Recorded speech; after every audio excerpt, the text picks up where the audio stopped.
नमस्कार दोस्तों। अभी हाल ही में एक बैंक दिवालिया हुआ है, यानी डूब गया है।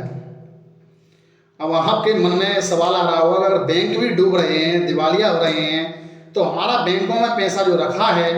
वो हमारा सुरक्षित है या नहीं है, वो हमें वापस मिलेगा या नहीं मिलेगा, इस तरीके के सवाल आपके मन में आ रहे होंगे। तो मैं इस तरीके के आपके सवालों को जवाब देने के लिए इस वीडियो में आया हूँ।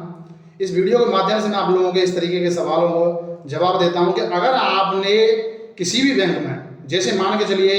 सरकारी बैंक हो गया, भारतीय स्टेट बैंक, आपका पंजाब नेशनल बैंक,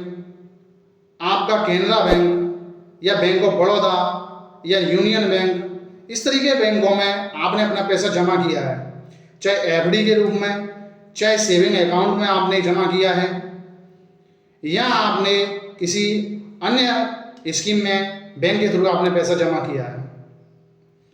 तो क्या होता है। और उसके बाद जैसे प्राइवेट बैंक हैं बहुत बड़ी बड़ी, जैसे एचडीएफसी बैंक ले लो, आईसीआईसी बैंक ले लो, एक्सिस बैंक ले लो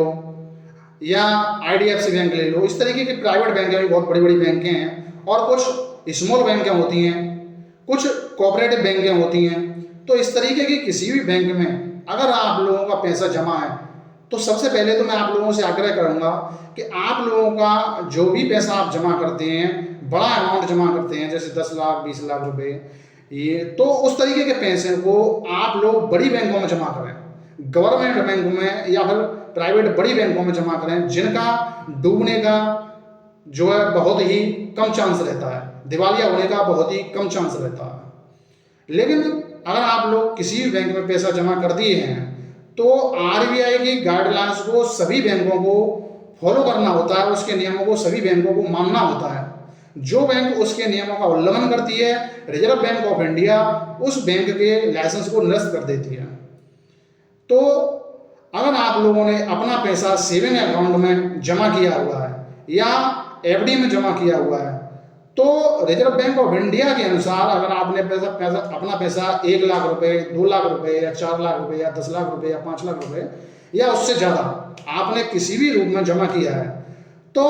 उस पैसे में से 5 लाख रुपए का ही आप लोगों को गवर्नमेंट इंश्योरेंस रखती है। रिजर्व बैंक ऑफ इंडिया का नियम है कि अगर आप लोगों ने किसी भी बैंक में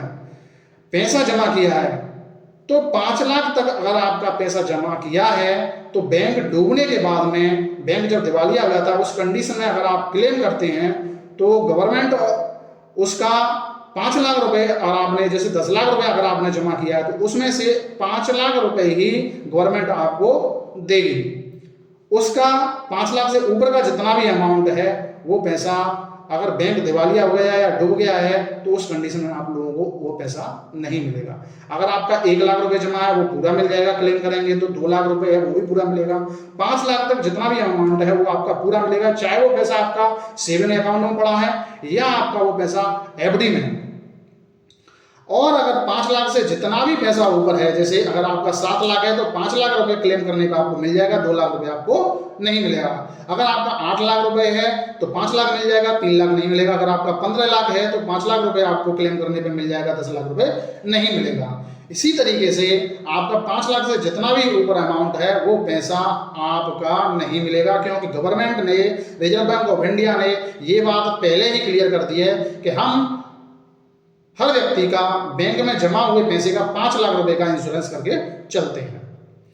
तो आप लोगों से आग्रह है कि जितना भी पैसा अगर आप जमा करते हैं 5 लाख या 5 लाख से ऊपर, तो वो पैसा आप लोग अपना बड़ी बैंकों में, सरकारी बैंकों में या प्राइवेट बड़ी बड़ी बैंकों में जमा करें। छोटी स्मॉल बैंकों में या कोऑपरेटिव बैंकों में जमा करने के विकल्प बहुत कम चुने।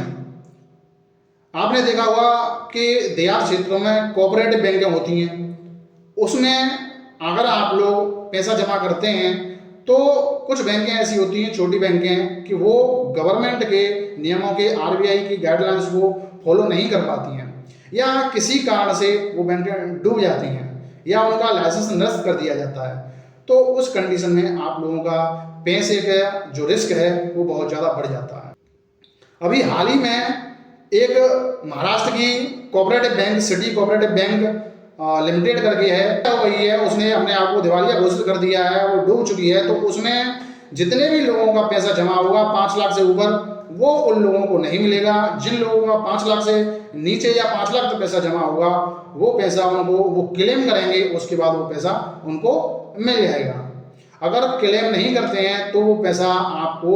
मिलने में बहुत बड़ी दिक्कत रहती है। तो इसीलिए आप लोगों से मैं रिक्वेस्ट करता हूं कि आप लोगों का जितना भी बड़ा अमाउंट है, 5 लाख से ऊपर, उस पैसे को आप लोग बैंकों में जमा करें, तो बड़ी बैंकों में जमा करें। जैसे गवर्नमेंट बैंक, बड़ी बड़ी बैंकें हो गई, या प्राइवेट बैंकें, बड़ी बड़ी बैंकें हो गई, तो उनमें पैसा आप जमा कर सकते हैं। क्योंकि उनका डूबने का या उनका जो है दिवालिया होने का, या उनका रजिस्ट्रेशन या उनका जो लाइसेंस होता है वो निरस्त होने का बहुत कम चांस रहते हैं। अगर किसी तरीके की कोई प्रॉब्लम भी आती है तो गवर्नमेंट उन बैंकों को अपने ही गवर्नमेंट बैंकों में मर्ज कर देती है। जब मर्ज होता है तो वो पैसा आप लोगों को पूरा मिलेगा, चाहे आपका 20 लाख है या 10 लाख है, वो पैसा आपको पूरा मिलेगा अगर बैंक मर्ज होती है तो। लेकिन अगर दिवालिया हो जाती है, डूब हो जाती है, तो उस कंडीशन में आपको वो पैसा नहीं मिलता है। तो इसीलिए गवर्नमेंट बैंकों में या बड़ी बड़ी बैंकों में ही आप अपने पैसे को रखें, जिससे कि आपका पैसा सुरक्षित हो। अगर आप लोगों के मन में अभी यही सवाल है कि हमारा पैसा 20 लाख है, 10 लाख है, 50 लाख है, वो हमने बैंक में जमा कर दिया है तो वो पूरा सुरक्षित है, तो मैं आपको फिर से क्लियर कर दूं कि उसमें से केवल 5 लाख रुपए ही आपका सुरक्षित है। 5 लाख से ऊपर पैसा आपका, अगर किसी तरह से बैंक में कोई दिक्कत आती है, दिवालिया होता है, उसका लाइसेंस निरस्त होता है या डूब जाती है, तो 5 लाख रुपए ही आपको मिलेगा, उससे ज़्यादा का पैसा आपका नहीं मिल पाएगा। ये जानकारी आप लोगों को कैसी लगी तो कृपया कमेंट करके हमें जरूर बताएं, और अपने दोस्तों के साथ इस वीडियो को शेयर करें, जिससे कि उनको भी ये जानकारी पहुंच सके और वो भी इस जानकारी का लाभ उठा सके। इसी के साथ जय हिंद, वंदे मातरम।